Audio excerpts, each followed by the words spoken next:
Hey y'all, it's Farley with Writer's Edge Podcast, and today I'm lucky to have a great conversation with Sheri Glazier, also known as the Dirt Road Dietitian, and she's going to talk to us today about what it means to eat healthy and right and how to do that in the real world.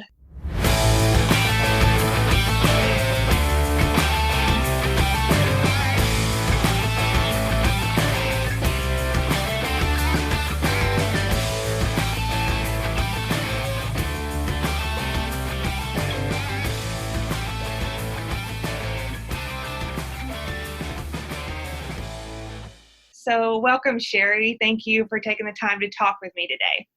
I'm so excited for the invitation and just to share a little bit about my background and kind of what I do. So do you want me to give a little bit of background about myself?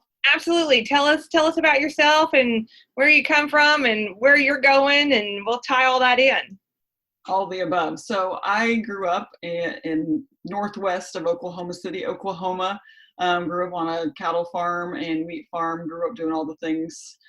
Rode a few horses, but that was more my sister's jam. But I also just worked cattle, combine, all that good stuff. Just basically grew up in the good life. But I also played sports in high school and was fortunate enough to do that in college as well. So I kind of had a unique entrance into college. So I played collegiately basketball for a few years. And that's when I realized the direct connection between what I fueled my body with and my athletic performance. And so I ultimately decided to transfer to Oklahoma State University, and I finished my bachelor's there as well as my master's, and completed my dietetic internship. And that's what you have to do to become a registered dietitian.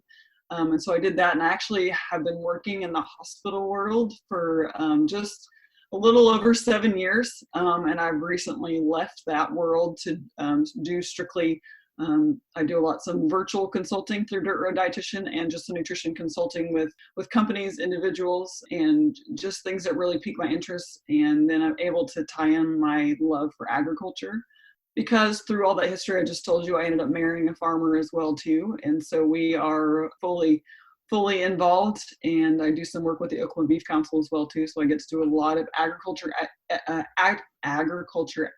advocating. Say that 3 times fast. Yes.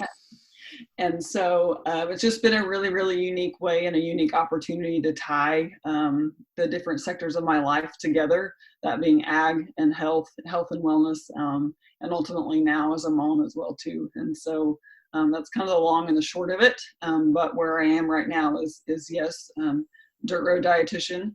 That is who I am and what I'm doing and what we live on the daily. Nice.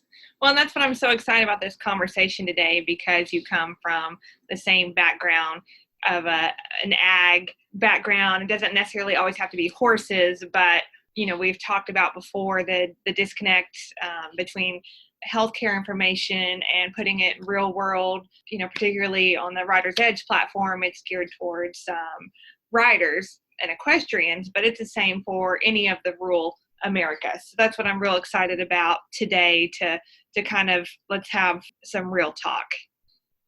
Yeah, so basically I love talking to people that get dirt underneath their fingers, but I also love to connect with those that need a connection to agriculture as well. But like I said, today we're going to focus on those of us that, just don't mind getting a little bit dirty, but come home and wash your hands with soap and water and make a good meal and get food on the table. And that's what I wanted to talk about too today, is just kind of that relationship with food, relationship with all those types of things, the things that we think about and talk about when it comes to food, because it is becoming a very complex world. However, I know your audience is, maybe we don't think sport minded, but they definitely have got to be physically fit in some way, shape, form, or fashion, does not matter. But if you're sitting on a horse and your core strength is not where it needs to be, you're going to know about it, and you're probably going to know about it for a few days, maybe a little soreness going on. And so that's kind of what I want to focus on too, is just so I really, really am passionate about improving relationships with food, and going through that via the mindset, your mindset of it. But then again, you have to really understand basically your macronutrients and making sure you're getting adequate nourishment to be able to fuel what is your passion, if that makes sense. And so basically putting it all together is just let's evaluate the mindset of where we're at, and then let's tweak those what we are eating and make sure it's realistic and individualized for that person that I'm talking with either on the other side of the computer or the other side of the table. Absolutely. We're coming off of what I call the 10 most wonderful days of the year. The National Finals Rodeo just finished up. Probably the largest week for the Western industry, whether you horse show or rodeo. Everybody kind of, glues towards that. And so you're exactly right. Even though we're not playing sports like basketball or something, we have different physical demands with riding horses, and it's not as fun or sexy to talk about as horse nutrition, because we all have very big opinions about that, but we have to talk about people nutrition as well. So that ties into the way that I feel like I live my life, is just being basically #FarmFit, because there's so many physical demands just day in, day out, just feeding and carrying and in and out of pickups and up and down things. And there's just so much into that. And if you really, really step back and think about the muscle that you're using, and if you're able to fuel appropriately, how you can truly enhance just your day-to-day function and just to be a better human, which ends up being just totally feeling like a much more confident individual. Absolutely. So let's just dive right in, Sheri, and start at your beginning, where we want to start, and lead us down the path to nutrition knowledge. All right, so let's start with this. So I think no matter where you read, what you look at, whatever you do, there's always some sort of torn relationship with food, some way, shape, or form for a lot of people. I think it has to do with what I view as a bad word, the D word, the word diet. Anybody that's been on a diet, whether it's well-intended or not, society has us feel that diets are what we should do to lose weight, or should do to whatever we want to enhance. But once that time period is over, then now the food you were avoiding or you shouldn't have had is now a bad food in your mind. Whether you intentionally think about it or not, it's a very unintentional thought process. But for, say, you are avoiding all white foods, the next time you look at, say, a thing of yogurt, that's now a white food that could potentially be in your bad category in your mind, when in all reality, yogurt and dairy is a fabulous source of calcium, vitamin D, and an awesome source of protein. So you're going to be deleting out amazing nutrient sources, just given a very, good, well-intended start. Now it's created basically a black and a white in your eating habits. And so in the day that you actually do want to enjoy it, you're not able to enjoy it, if that makes sense, because it was categorized bad. And so that's partly with what I want to work through with people too. The same goes with fruit. Some diets tell you can't eat fruit. It's going to all turn to sugar and does all these bad things to you. When in reality, that is not the case. There's so much good fiber, potassium, vitamin A, and those types of things. Just for bananas, for instance, I can't tell you how many times I've heard that bananas are bad for us. And so I think that's, one by one, I want to help people change their mindset around food and the way they approach it, because it is a source of fuel, a big time source of fuel, but it is also a big time, there's an emotional factor to it as well. So holidays are coming up. We want to be able to enjoy food around our family, enjoy grandma's divinity or whatever it is with it. I want to help people be able to do that, enjoy it in the moment, and then guess what? Tomorrow comes, and then you're back eating your high quality protein and your fruits and veggies and all that good stuff that you should be doing, and you can do it without guilt. Absolutely. And I love heading into this conversation from the mindset, because it's just like your performance mindset, or getting your mind right before you go to the barn to ride, to interact with your horses, or even when you get home from work to interact with your family. You have to come at it with the right mindset. So kind of take us through, let's delve more into that on your tips and tricks and how you want us to think about foods and that kind of thing. And so whenever you say, like you said, before you get on your horse, you're visualizing. I'm just going to use my sister for an example. She barrel raced for many, many years. I tagged along with her all the time. And the same thing for me on the basketball floor. They always said, just close your mind. You need to visualize yourself succeeding. And that's the first place to get yourself in a mindset of like, I can do this. This is not a good, bad situation, but I want to excel. And so thinking that with food, thinking about whenever you're going to go into a restaurant or X, Y, or Z, sometimes you have to be a little bit more prepared in the beginning because you're not on autopilot yet. And so, so for me, basically I have like a meal planning formula, and it's getting ready to be uploaded to my website. So basically what you want to do is, for me to start, is half your plate. You want it to be non-starchy fruits and vegetables. Or non-starchy vegetables, and then add fruit in there as well as you want it. A quarter of your plate, which is about the size of a deck of cards, whether it's lean beef, pork, chicken, doesn't matter to me, but you're still going to be getting a solid 20 grams of protein from just a 3-ounce serving, and 20 to 30 ounces. Research is showing us 3 times a day is much more efficient use of those nutrients than say having 90 grams all in that evening meal. So just to kind of put it in the big picture, half your plate, fruits and veggies, you've got a lean protein source. And then say if you wanted a whole grain like rice or bread, if you were doing a sandwich or something like that, just kind of round that out. But it's all about finding some balance. But we're not going to eat perfect every meal of the day. Absolutely not going to happen. But if you're able to do good majority of the time, then that day comes where the brownies over there sitting on the counter and or a coworker comes in and says, hey, do you want this, that? And you're like, yeah, sure, I'll take it. And just be able to eat it in confidence and then move on with your day. Yes. And not beat yourself up and you're a terrible person and you've wrecked, and I think this happens a lot with females and I'm sure guys too, but well, I ate bad once, so I'm going to just wreck everything. I'm a terrible person. I ate that piece of cake. So the hell with it, basically. And yeah, so we have a tendency to determine our self-worth on how we ate this weekend. And honestly, eating and activity and our hobbies, everything is a journey. So you don't have to be on or off. Everything is a journey. And so, especially diets, you always have an end point. And then my question is to anyone that's ever been on one, because most people have, and that it's just been common in our society. And then what happens at the end of that? That's always my question. How are you going to bridge the gap? If you've been doing keto and you don't want to do it forever, or if you've been doing paleo or whatever it may be, but what are you going to do when you're done with that, or you're tired of that, or you want to eat a piece of bread again?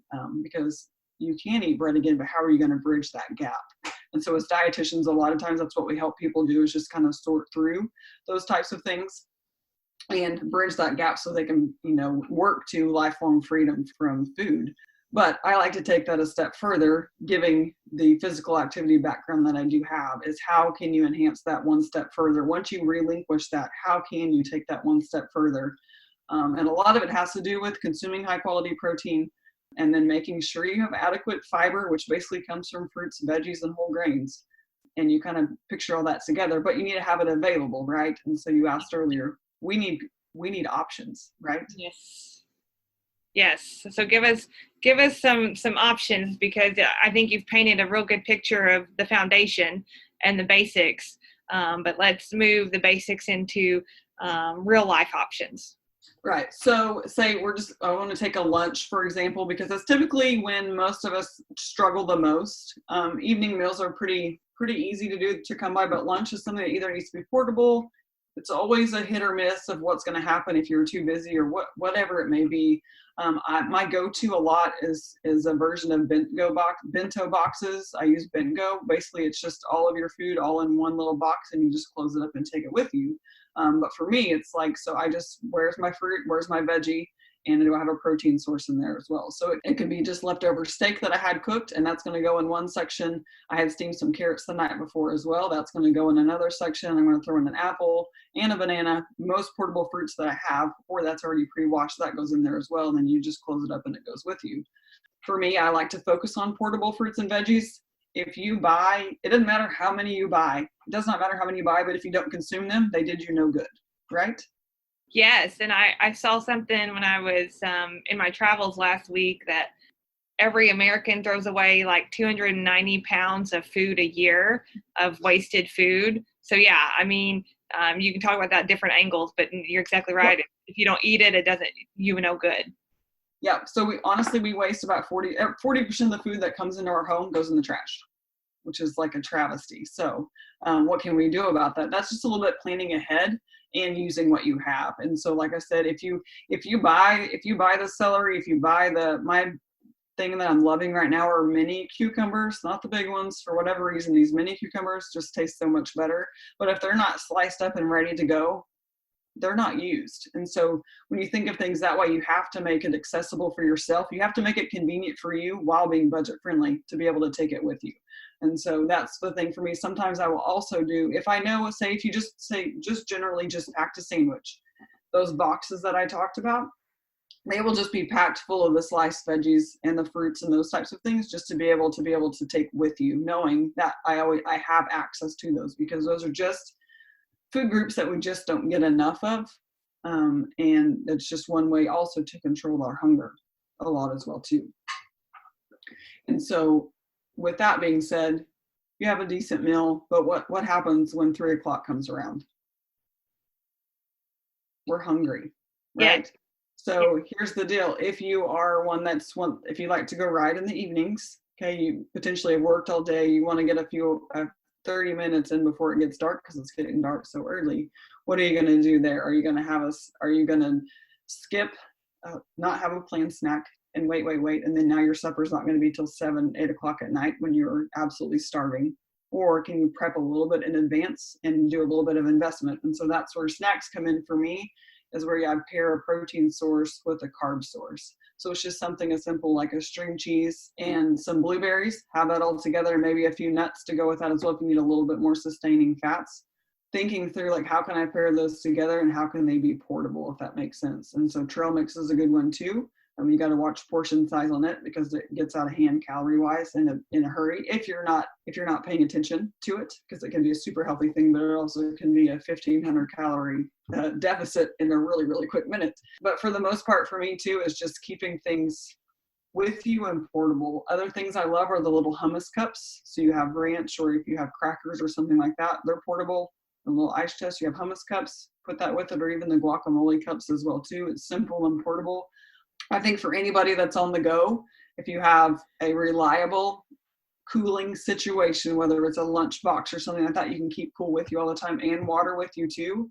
That's what's going to help set you up for success. So if you invest just a few 10 minutes earlier in your day, whether it's your usual work day, or if you truly are traveling and you're going to shows and you're there for multiple days on end, like you just were at the NFR, it's hard to eat out and feel good, if that makes sense. Absolutely. And so, you can either prep in advance too, or you just go. I'm kind of a foodie geek, but I like to go check out local grocery stores and see what grocery stores are like in those different towns too, if it's an option for you. Yeah, absolutely. We last week I was able to the hotel had probably the best breakfast I've ever had, and had 3 different fruit choices and eggs and a protein and fried potatoes, or they weren't fried, but potatoes, made up and whatever. And so I've always made sure I had a huge breakfast, and then I may have actually lived on protein bars, may or may not have lived on protein bars the rest of the day, and then I would start back again with breakfast. But it's a work in progress, and it beats, eating a bunch of fried stuff at least. Absolutely. And so you mentioned breakfast. So breakfast is typically something that we may miss just because of our busy schedules. And I think if nothing else, it's your investment to the start of your day. So your brain is going to be rolling on that fuel that you get it at the start of the day. So if you're able to invest it early, mental clarity and things are so much better if you're able to do that. And research is telling us we need to start striving to get approximately 20 grams of protein even at breakfast, and then at lunch, and then the evening meal. So the evening meal is typically like a much larger protein percentage. I work with beef a lot, And so beef producers are always, half of your plate is a steak, right? Like that's the portion size of a steak. And so we kind of work through portioning that. And if we reappropriated that, those grams of protein earlier in the day, that helps control our hunger. And then if you're pairing that with those other nourishing foods, then you're setting yourself up just to be more consistent. And then in your muscle building capacity is much more bioavailable, if that makes sense. So if it's there consistently and your body is recognizing that it's going to be fueled consistently, there's a whole other level of nutritional success as an option for you. Absolutely. And protein we know helps rebuild muscles. And helps with muscle health. But, there's a lot that we are finding out with brain and the mental health and how our brain works, whether it is getting to the right depth of sleep when we sleep at night. And then, as we're talking about today, fueling it with the proper nutrition, and we're finding out in the chronic brain diseases that nutrition plays a part in warding that off as well. And so not even going that far down, but just like you said, having the mental clarity to go do everything, because a lot of us are weekend warriors. We have to have a real job to pay for our horses and go do this and go do that, or we are with the cattle or more ag based to get to. Anyway, a lot of times we've got to do a lot more stuff than what we really want to do with just go to the barn. That's right. And then you said like mental clarity and sleep. So a lot of times when I'm doing one-on-one counseling, I ask, what is your sleep patterns like? Are you getting adequate sleep? Because science has shown us if we're not sleeping adequately, then our food choices become poor because you just have no filter. You have no basically mental energy to make good choices. You'll revert back to those more comfort things that, that may not be the best, but we know that they do fit in a healthy lifestyle. It just can't be your go-to on a daily basis, if that makes sense. Absolutely. So we don't live in a perfect world. We both know that. So if we are sleep deprived and running on fumes and running down the road, do you have kind of a go-to list of I should go here for my food choices if I'm trying to do that versus, and then that might help some people not revert to their comfort foods as much if they listen to this conversation and go, those girls talked about X, Y, and Z would be more helpful. And then I can stay away from the breakfast of champions, I like to call it, which is chocolate milk and crumb donuts at the gas station. So we can take half of that. So that's basically what you want to work through whenever you're traveling and doing things. It's just making conscious decisions that you can still have some of those foods you really love, but do I need as much of it as what I and society has told me that I need of it? So I am a 100% fan of chocolate milk.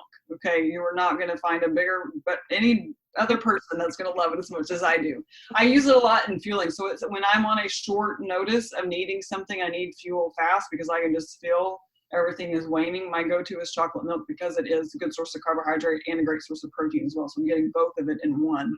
However, so let's re-examine that breakfast that you talked about. So you've got your chocolate milk, but then you also have the donut. So what do we want to take away? Let's take away the donut. Does that quick stop have hard-boiled eggs or string cheese or something else that you can put with it? And then you can throw in, I know a lot of them have just your portable fruits now too, they even have fruit cups, the grapes and the cantaloupe and then your usual bananas and apples and oranges. So when you have that go-to section at those quick stops, those grab and goes that actually have fresh food, go for it because you're going to be filling what I call nutritional gaps. So when you're eating at a quick stop, you're typically not going to be able to fill a nutritional gap with fruit, but now you can, if that makes sense. So now at that breakfast, you can find your hard-boiled egg and get your chocolate milk and get you a piece of fruit and you can roll on down the road. And it's going to stick with you much longer than if it was, say, I'm not food shaming whatsoever because I love me some donuts too. But if you're talking about feeling well and wanting to do well on that day, then that's going to be a better choice at that moment in time. Otherwise too, if you still just want a burger and fries, I just order up the kids meal. Like it is totally fine. And a lot of kids meals these days too, they still serve, they're going to serve applesauce with them or they're still going to be serving apple slices with them. So you can still get your hamburger, a little bit of fries if you want them. And then you're going to get some fruit to go along with it too. And then if you have your little ice chest packed, you may be able to pull from that to supplement it as well. So you'll still get your good source of protein from beef. And then you've got your burger or your bun and all that good stuff. But then say if you have your veggie tray, portable bent-go box filled, then you can pull from that too and then fill another nutritional gap that way with vegetables with your fast food meal. Does that make sense? Absolutely. Absolutely. And I think talking through all of these kind of little scenarios will help start solidifying that in your mind, that go, oh yeah, I could go to this section of the gas station. I could go to the kids menu and get that versus the breakfast of champions. That is actually better, tastes better at 2 a.m. than it does actually at breakfast. It just tastes so good, and that's part of it too, is just like, just knowing that in the world of food, it's not an all or none mentality. And so if you truly want that, whatever breakfast you've been dreaming of, that's your road trip breakfast, then you get it.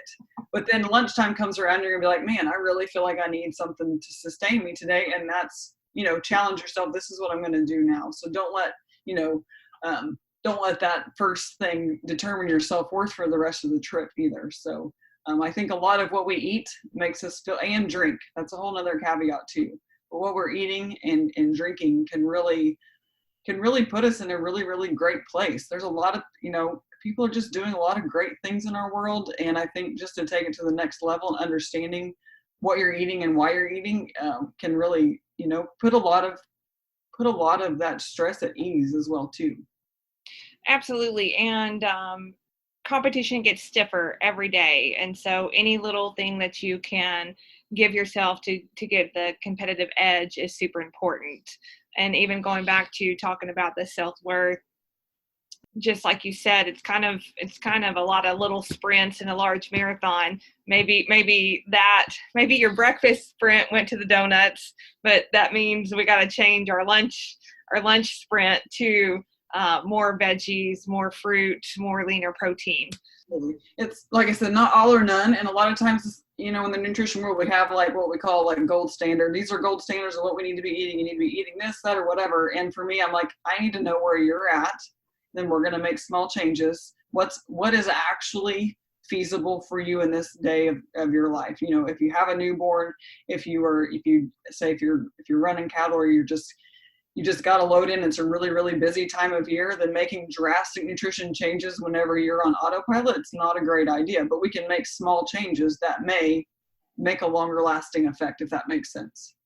Absolutely. And I think that's why this conversation is going well, and we're really diving into the nutrition part. We have talked about hydration before, so don't panic. Everybody here knows how I feel about water. I think I've had 2 episodes that have like hammered water consumption. So we've at least hit that part of nutrition. Yes. Yeah, and that was on my one Instagram share this week so far. It's just water, and I've had even just people outside that have just seen me, in public, and they're just like, thank you for that reminder, because we just get so caught up. We just like to pop the top on the Dr. Pepper or Diet Coke or whatever it is. My mom, I was just thinking this morning, I'm a coffee drinker. My mom, every morning growing up, she popped her top on her Diet Coke, and that's what I think of when I hear it. But at the end of the day, though, water is just so important, and you already know that. So I'm just going to be the next one to say, drink more water. Well, and we're in the cold weather, and so as the weather turned cold, I personally get a little more uptight about water consumption for my animals and for me when it's colder weather, because it's harder to get that in. You naturally want it when it's hotter. Yeah. But yeah, no, we hammer the water around here a lot. And I will say though, just like our animals, so it has to be available to them, right? So if it is frozen over with ice, they can't drink it, and we need them to drink it. And it's just like you, if it's not available to you, whether it's whatever you like, if you just need to go buy yourself a pretty cup and you want to drink water out of a pretty cup, then go get you one. Merry Christmas. Absolutely. Whatever it takes. It's got to be pretty, shiny, glittery, or plain. You can drink out of a plain cup too. That's right. We don't food shame, and we won't water cup shame. That's right. Just get the job done. So Sheri, if somebody in the audience says, you know what, I need to chat with Sheri. She's the girl to help me. I have some little more in-depth questions, want some more individualized attention. How would they go about going down that path? So I have a live website, Dirt Road Dietitian, and dietitian is spelled Dietitin. Go there and you can just you can check out my services that I have available there, and then we can just book an appointment that way if you would like to do that.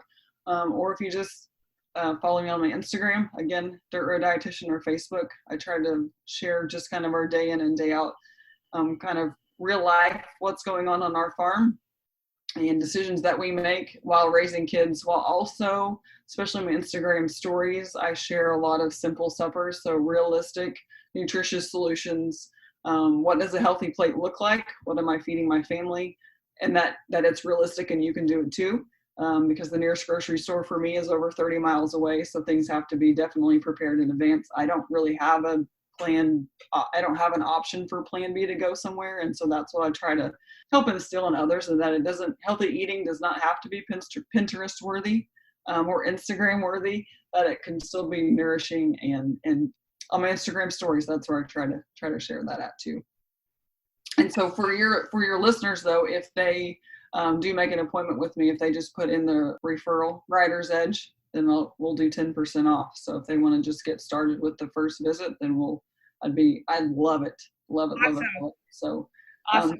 Personalized nutrition information just strictly for them. That's what I do. Okay. So if they just put in the code Writer's Edge, yep. On your deal, they can take advantage of that. Yep, they absolutely can. Yay! It's so exciting. So I think we've done good on covering some mindset and some real life, real story, real time nutrition advice, even if my Breakfast of Champions didn't make the cut today. No shame. Dang it.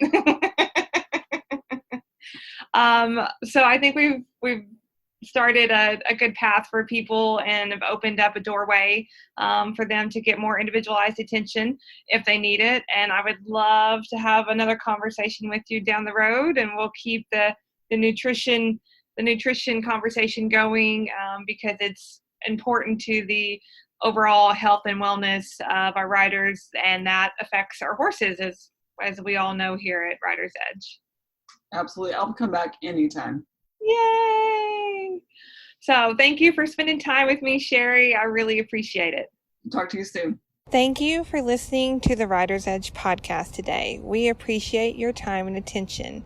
Thank you for always helping us move the conversation forward.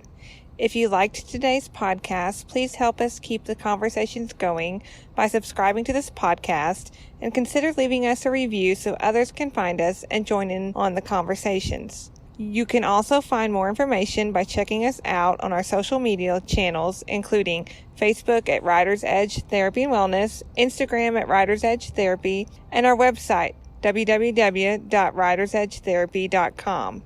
It is there that you can book a consult for either you or your horse.